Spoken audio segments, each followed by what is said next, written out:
आज की कहानी है बीवी हो तो ऐसी।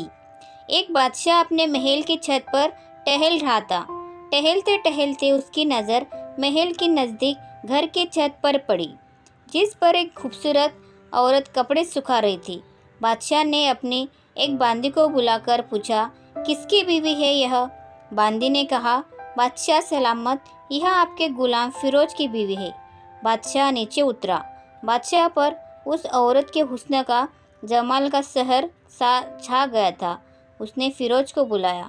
फिरोज हाजिर हुआ तो बादशाह ने उससे कहा, फिरोज, हमारा एक काम है। हमारे यहाँ खत फला मुल्क के बादशाह को दे आओ और इसका जवाब भी उनसे ले आना। फिरोज उस खत को लेकर घर वापस आ गया। खत को अपने तकिए के नीचे रख दिया। सफर का सामान तैयार किया। रात घर में गुजारी और सुबह मंजिल मकसूद पर रवाना हो गया। इस बात से लाइम के बादशाह ने उसके साथ क्या चाल चली है। इधर जैसे ही फिरोज नजर से ओझल हुआ, बादशाह चुपके से फिरोज के घर पहुंचा और आहिस्ता से फिरोज के घर का दरवाजा खटखटाया। फिरोज की बीवी ने कहा, कौन है? बादशाह ने कहा, मैं बादशाह हूँ, तुम्हारे शौहर का मालिक। तो उसने दरवाजा खोला। बादशाह अंदर आकर बैठ गया। फिरोज की बीवी ने हैरान होकर कहा, आज बादशाह सलामत यहाँ हमारे गरीब खाने में? बादशाह ने कहा, मैं यहाँ मेहमान बनकर आया हूँ। फिरोज की बीवी ने बादशाह का मतलब समझकर कहा, मैं अल्लाह की पनाह चाहती हूँ आपके इस तरह आने से, जिसमें मुझे कोई खैर नजर नहीं आ रही। बादशाह ने गुस्से में कहा, ए लड़की, क्या कह रही हो तुम? शायद तुमने मुझे पहचाना नहीं। मैं बादशाह हूँ, तुम्हारे शौहर का मालिक। फिरोज की बीवी ने कहा, बादशाह सलामत, मैं जानती हूँ कि आप ही बादशाह है, लेकिन बुजुर्ग कहे गए हैं, शेर को अगर से जितनी ही भूख लगी हो, वह मुर्दार तो नहीं खाना शुरू कर देता। और कहा, बादशाह सलामत, तुम उस कटोरे में पानी पीने आए हो जिसमें तुम्हारे कुत्ते ने पानी पिया है। बादशाह उस औरत की बातों से बड़ा शर्मसार हुआ और उसको छोड़कर वापस चला गया, लेकिन अपने चप्पल वही भूल गया। ये सब तो बादशाह की तरफ से हुआ। अब फिरोज को आधे रास्ते में याद आया कि जो खत बादशाह ने उसे दिया था वो तो घर पर ही छोड़ आया है। उसने घोड़े को तेजी से वापस मोड़ा और अपने घर की तरफ लपका। फिरोज अपने घर पहुंचा तो तकिए के नीचे से खत निकालते वक्त उसकी नज़र पलंग के नीचे पड़े बादशाह के नायलन चप्पल पर पड़ी, तो वह जल्दी में भूल गया था। फिरोज का सर चकरा कर रह गया और वो समझ गया कि बादशाह ने उसे सफ़र पर सिर्फ इसलिए भेजा ताकि वह अपना मतलब पूरा कर ले। फिरोज किसी को कुछ बताए बगैर चुपचाप घर से निकला। खत लेकर वह चल पड़ा और काम खत्म करने के बाद बादशाह के पास वापस आया तो बादशाह ने उसे इनाम के तौर पर 100 दिनार दिए। फिरोज दिनार लेकर बाजार गया और औरत के इस्तेमाल के कीमती कपड़े और कुछ तहाई भी खरीद लिए। घर पर बीवी को सलाम किया और कहा, चलो तुम्हारे मैके चलते हैं। बीवी ने पूछा, ये क्या है?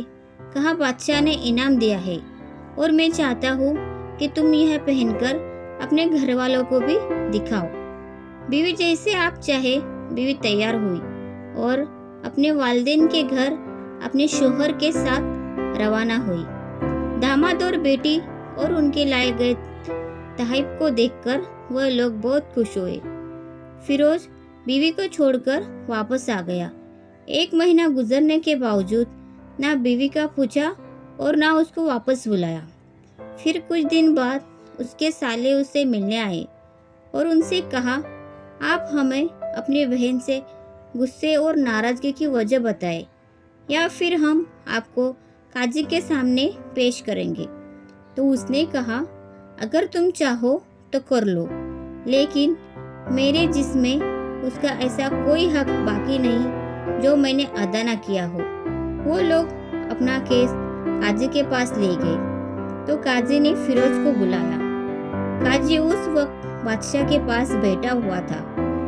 लड़की के भाइयों ने कहा, अल्लाह बादशाह सलामत और काजी साहब को सही सलामत रखे।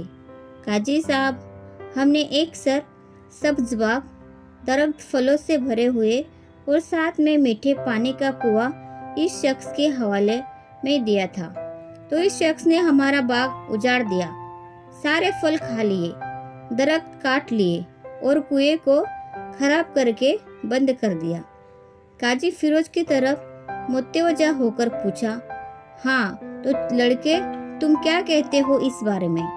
फिरोज ने कहा, काजी साहब, जो बाग मुझे दिया गया था वो उससे बेहतर हालत में मैंने उसे वापस किया है। काजी ने पूछा, क्या इसने बाग तुम्हारे हवाले वैसे ही हालत में वापस किया है जैसे पहले था? उन्होंने कहा, हाँ वैसे ही हालत में वापस किया है, लेकिन हम उनसे बाग वापस करने की वजह जानना चाहते हैं। काजी ने कहा, हाँ फिरोज, तुम इस बारे में क्या कहना चाहते हो? फिरोज ने कहा, काजी साहब, मैं बाग किसी बुग्स या नफरत की वजह से नहीं छोड़ा, बल्कि इसलिए छोड़ा कि एक दिन जब मैं बाग में आया तो उसमें मैंने शेर के पंजों के निशान देखे, तो मुझे खौफ हुआ कि शेर मुझे खा जाएगा। इसलिए शेर के इकराम की वजह से मैंने बाग में जाना बंद कर दिया। बादशाह, जो टेक लगाए हुए थे, ये सब सुन रहा था, उठकर बैठ गया और कहा, फिरोज, अपने बाग की तरफ अमन और मुतयमन होकर जाओ। अल्लाह की कसम, इसमें कोई शक नहीं कि शेर तुम्हारे बाग आया था, लेकिन वह पर ना तो कोई असर छोड़ सका, ना कोई पत्ता तोड़ सका और ना ही कोई फल खा सका। वह वहाँ पर थोड़ी देर रहा और मायूस होकर लौट गया। और खुदा की कसम, मैंने कभी तुम्हारे जैसे बाग के गिर्द लगे मजबूत दीवारें नहीं देखी। फिरोज अपने घर लौट आया और अपनी बीवी को भी वापस ले आया। ना जी काजी को पता चला और ना ही किसी और को कि माजरा क्या है। क्या खूब बेहतर है अपने अहलो अयाल के राज को छुपाना कि लोगों को पता ना चले, अपने घरों के भेद किसी पर जाहिर ना होने दे।